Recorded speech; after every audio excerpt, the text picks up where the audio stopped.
Good evening, and welcome to my first Halloween special. I was on the fence for a while on what I wanted to do. I've mostly done reviews so far, but I thought about branching out into other genres, I guess. I'd planned on doing some horror story narrations, and I couldn't decide if I wanted to do some original stories or go through paranormal encounters on Reddit. I started going through creepypastas, but nothing really fit. I didn't just want to do one that everyone had already heard, and to be honest, a cartoon cat reading the Russian sleep experiment might be a little tonally inconsistent. I browsed around, and then I found it. I found the perfect story. It's not well known, it's poorly written, it is completely insane.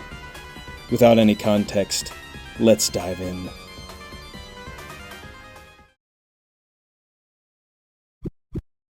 I don't think I can put into words how good it feels to be a father.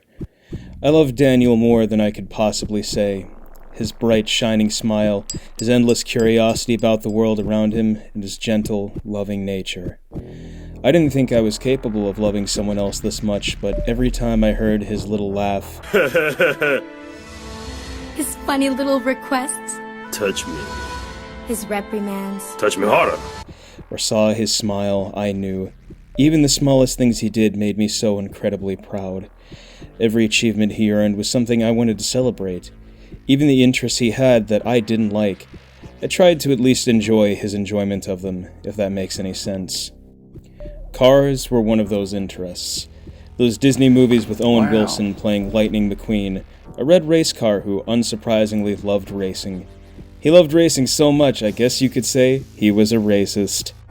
I suppose the movies weren't that bad, but ever since he'd been a baby, Daniel had loved watching the first two, and his interest hadn't really gone anywhere by the time the third one came around.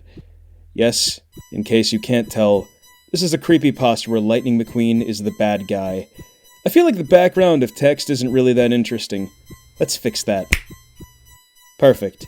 I'd been planning to take him on opening night, and I'll admit, even I was a little excited for it. Partially because the trailer showed Lightning McQueen getting into a terrible car accident. That's kind of psychotic. And I was hoping that might mean the movie would be a little bit more interesting. And partially because I wanted a break from job hunting. I had been a salesman at the local Chevrolet dealership for the past few years. I'd actually been hoping to work my way up to sales manager, although I suppose those hopes got dashed when half the sales team was laid off, myself included. I didn't mind watching Daniel after school, but I didn't like letting my wife, Teresa, be the only... So, you know how it feels when you get cornered by somebody you graduated from high school with in Walmart? They spend 45 minutes telling you their life story and you just came in there for a fucking lime? It was a fairly warm October that year. Hold on. He said they were going to the premiere of Cars 3, but that film premiered in June of 2017, not October. This story has officially lost all credibility with me. Teresa had been down at the hospital early, so it was up to me to help Daniel get ready and walk him to school. He liked school. He was a friendly boy, so he seemed to make friends easily. Although granted, kids at that age seem to think everyone in their class is their friend. We left a little early. On the walk over, taking in the beautiful autumn leaves and the early Halloween decorations. We lived in a quaint little suburban neighborhood. The houses were close together and almost all identical. A one-car driveway and a tree out front of each one. I'd noticed one of the neighbors had hung scary spider's webs in the tree out front of their house, and it got me thinking about what I might do with our tree. I hope that isn't foreshadowing and nothing happens to my new favorite character, the tree. I'd been walking beside Daniel and lost in thought, which was probably why I didn't notice anything until he pointed it out to me. Daddy, look, it's lightning! I was jolted from my thoughts and looked over to where Daniel was pointing. There was a bright red coupe down the street with a familiar design. The grille was a custom job depicting the wry smile of Lightning McQueen. The windshield even depicted his eyes. The resemblance to the character was almost perfect. I want to see... Daniel almost ran across the street to get a better look. I stopped him, even though there weren't any cars coming, just to take a quick look around and be sure, before taking his hand and letting him cross the street with me. I wonder who owns him, I said as we made it to the car. Up close, the detail was no less stunning, and if I'm honest, a little bit creepy. Daniel didn't seem to notice that, though. All he cared about was that it was lightning right here in front of him. Daddy, can I go inside? He begged. Maybe later. I don't think we can right now, I said. The car was parked beside a playground that we frequented.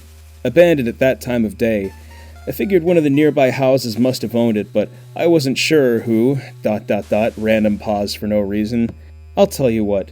I'll see if I can find out who owns it, and maybe he'll let you check it out, I promised. Daniel seemed fine with that, and gave the car one parting look before he let me lead him away. I spent the day applying for new jobs. Applying for new jobs? We all know what you mean by that. You just spent the whole day playing Fortnite and cranking the hog while your wife was at work. I had one phone interview with a woman who I'm sure was only trying to be as condescending as humanly possible. I did a quick Google search to see if anyone in the area owned a Lightning McQueen model, and found myself looking at similar models online. Nothing was quite the same as the one I saw. The eyes and the mouth were different. I figured that whoever made the model must have been some sort of hobbyist who had documented it on a YouTube channel, or at least sought some sort of recognition for all their hard work. But I came up with nothing. We all know that the real obsessed fans don't give a shit about that. It's like that dude that made that Sally Acorn doll that was so realistic people thought there was a real dead body inside of it. When the afternoon came, I prepared Daniel's after-school snack and left to go and pick him up. Passing by the playground, I looked around for any sign of that Lightning McQueen car. No luck. Whoever owned it had moved it. I didn't dwell on it too much, figuring I'd see the car again later. Later came a lot faster than I expected. I saw the damn thing parked right outside the school. For a moment, I wondered if it belonged to one of the kids' parents, and he'd made it to impress them. Lightning was certainly getting a lot of attention, with all sorts of little kids crowded around him. Daniel was among them. When he saw me coming, he said a quick goodbye to one of his friends, Toby, and rushed over to me. Daddy, look! Lightning McQueen came to visit us! So he did, I said. Did you get to go inside? No. He sounded a little disappointed. He's just been sitting there all day! Now, that struck me as a little odd. I would have thought that whoever had made the car would have come out to claim some credit for their work. Really? I asked, a little concerned. You didn't see his owner? Maybe he'll still be there tomorrow, Daniel said. Yes, maybe, I replied and took his hand to lead him home. That night, Teresa and I were woken up by a loud crash from outside. I jolted awake, disoriented and confused, unsure if I was still dreaming or not. Outside, I heard the squeal of tires, and shambled to my bedroom window to look out over the front yard. I couldn't see anything in the darkness aside from an empty street out front. For a few moments, I listened to the semi-silence of the suburban night. There was no sound of a car speeding away, or any sign of anything else. "Paul, what is it?" Teresa asked, standing by the bed and awaiting my verdict. "I don't know. I don't see any damage, but should we go out and look?" Part of me really didn't want to because I'm a pussy and I'm afraid of the dark, but I wasn't sure how much sleep I'd get unless I confirmed that they hadn't hit her car in the driveway. I put on a pair of slippers and headed downstairs, then out the front door to assess the damage, and swore under my breath when I saw what had happened. Our small tree was almost snapped in half and nearly uprooted. No, not the tree. We'll find the bastard that killed him and subject him to a fitting punishment. Der Babu streift kreuz und quer im Wald umher und brauche keine Schuhe. Something had hit it with a lot of force. My first instinct was a drunk driver, and I looked around for any sign of them, but saw nothing on my empty street. I rushed back inside to share my findings with Teresa, and we called the cops. The police weren't able to do much aside from take a statement and look around a little. There was no saving the tree, so I needed to have what was left of it removed. They weren't able to find any broken-off pieces of the car, either. Teresa and I didn't get much sleep that night, and after putting Daniel back to bed after the commotion, I stayed up looking through job boards, then through YouTube videos. Yeah, definitely YouTube videos and not a secret Grindr account. By the time I had to take Daniel to school, I was dead tired, and shuffled through the motions of that morning.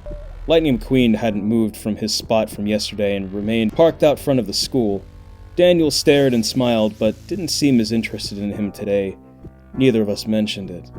I kissed him on the cheek and headed back home, taking only a brief glance at the car before leaving.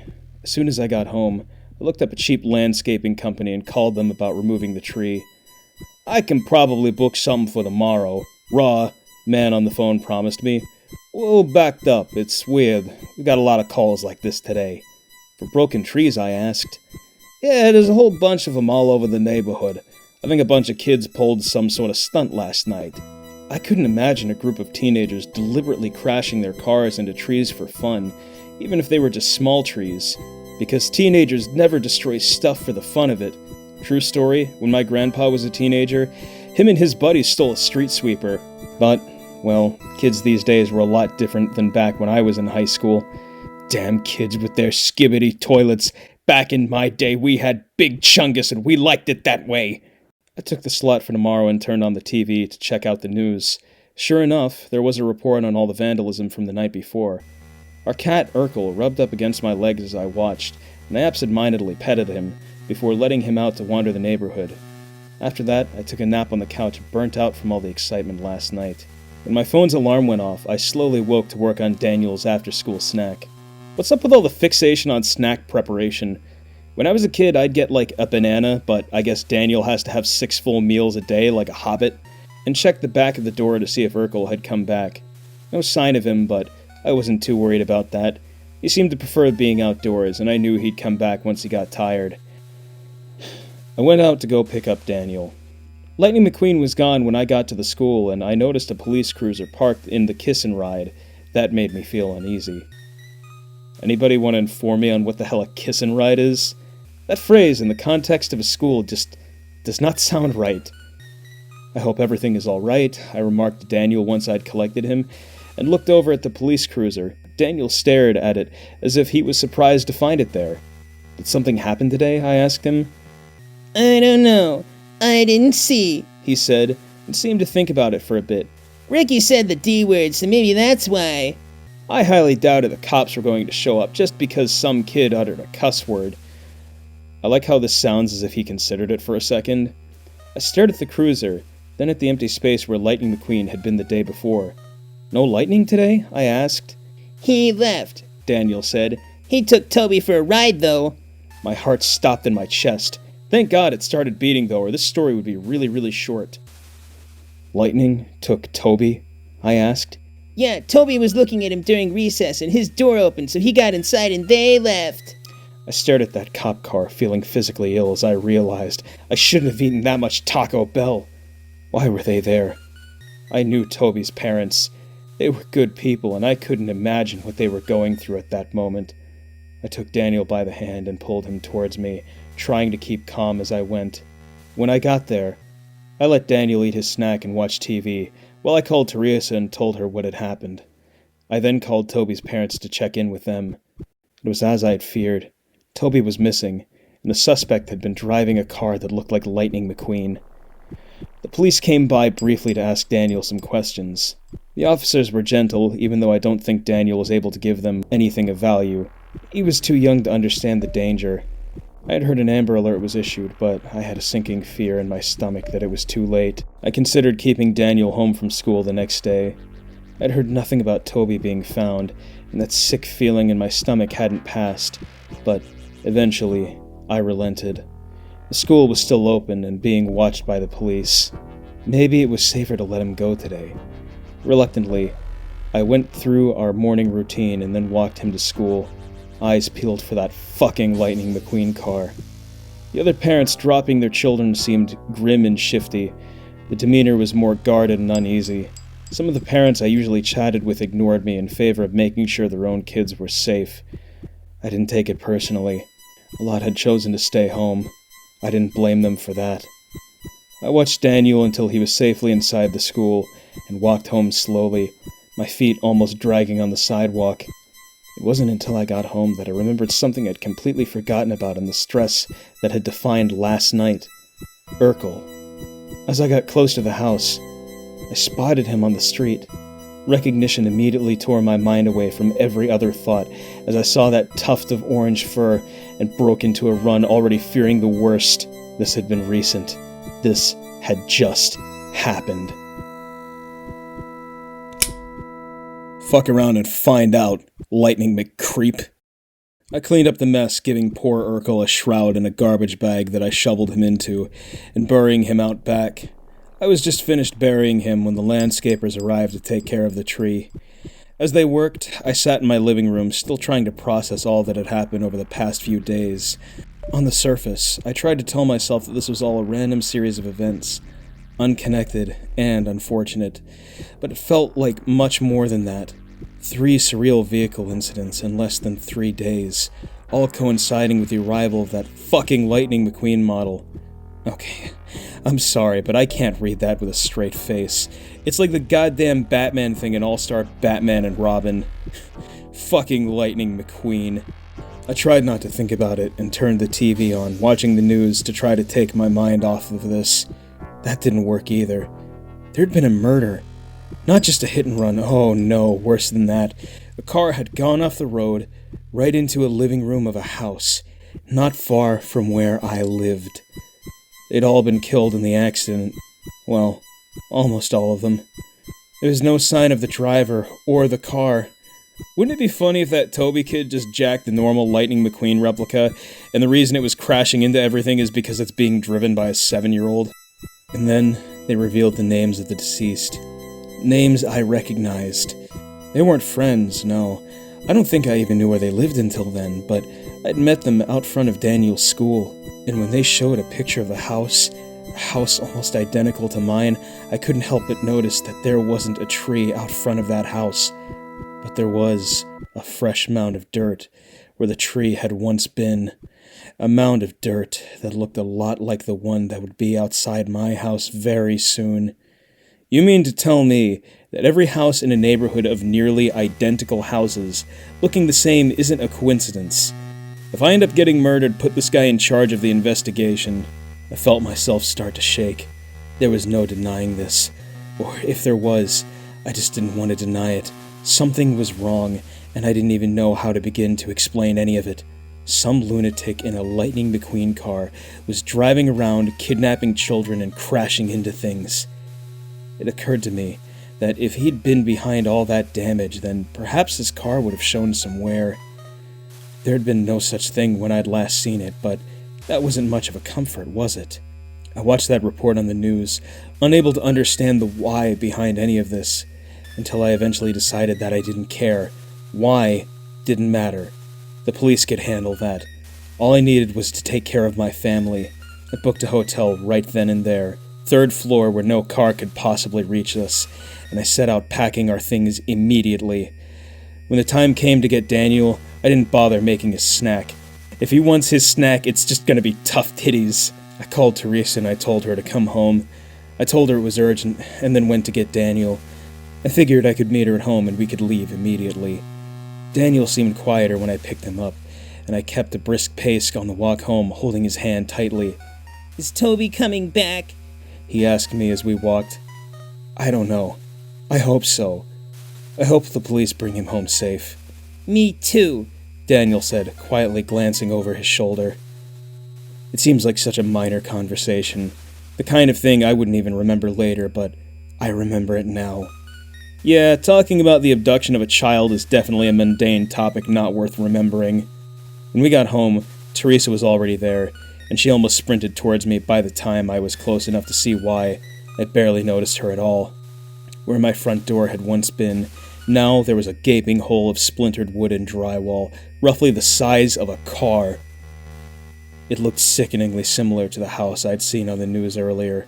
The tire tracks on my lawn passed over where the tree had once been, and I felt that gnawing sickness in my stomach return as I realized that I could have easily been inside that house when that car had come.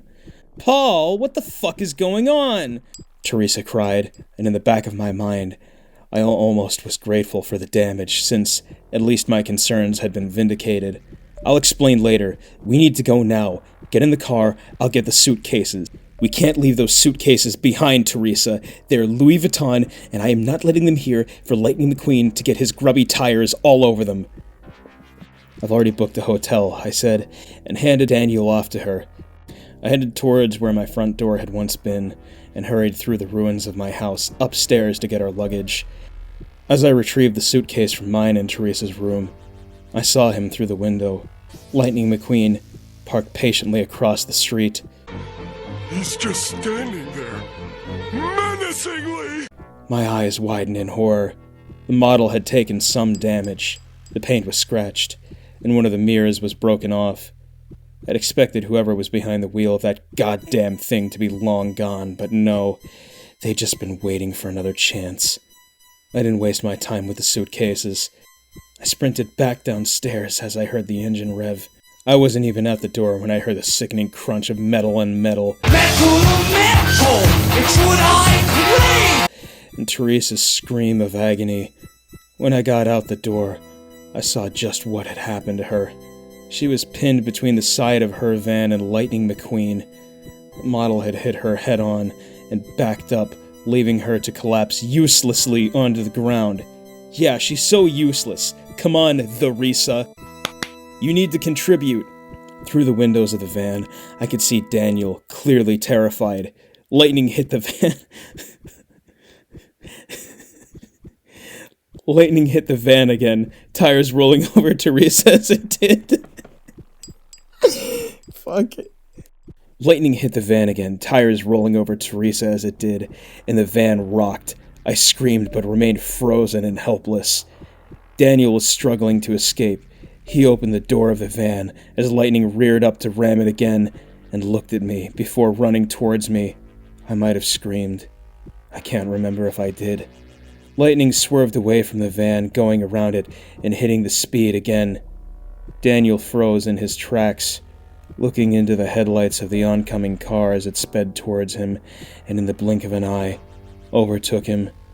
That snarling mouth hit Daniel head-on and slammed him against the brick of my house. A greater tragedy my eyes have never beheld. Well, into the toilet. Just one quick movement before the car shifted into reverse. I lost control of myself. I ran towards Daniel, but I could tell that there was no saving him. I can only hope he died on impact, but at least my luggage is safe. The headlights of the car fixated on me, and with tears in my eyes I looked towards them, waiting for them to bear down on me. But they didn't. Lightning McQueen idled, its driver, if there was a driver, studying me from behind the eyes on the windshield. Then, finally, the car pulled back. I heard sirens in the distance, and could only watch helplessly as Lightning McQueen sped off into the distance, the blood of my wife and son on his grill. I'm told the police found pieces of the car abandoned in a dumpster a few kilometers away. Whoever had made that thing just swapped out what they couldn't fix to keep the vehicle looking somewhat pristine. Of course, they never found out who it was, or even why they did it. They took Teresa off life support last week, after the doctors declared complete brain death. They knew as soon as she gave Madame Webb a 5-star review. Her loss was another painful blow. I can't say how much I spent on trying to save her. More than I had, I'm sure. I'm told that her organs might help save some lives, but that's not much consolation. I've buried her beside Daniel. She loved him as much as I did, and if it had been me, it's what I would have wanted. I saw in the news that a Lightning McQueen model tore through a playground last month, killing 6 people. 4 of them were kids. I've heard it mentioned as having been seen in a few cases of child abductions, too. I still don't know why. Maybe some sick bastard out there just likes killing kids, and making his car look like Lightning McQueen was the best way to make them get close. I don't know. I don't think I'll ever get any answers. What I know for sure is that I have nothing left in this world. Daniel is gone, and so is Teresa. All I can say is this. If you ever see a Lightning McQueen model on your street, Get the hell out of town!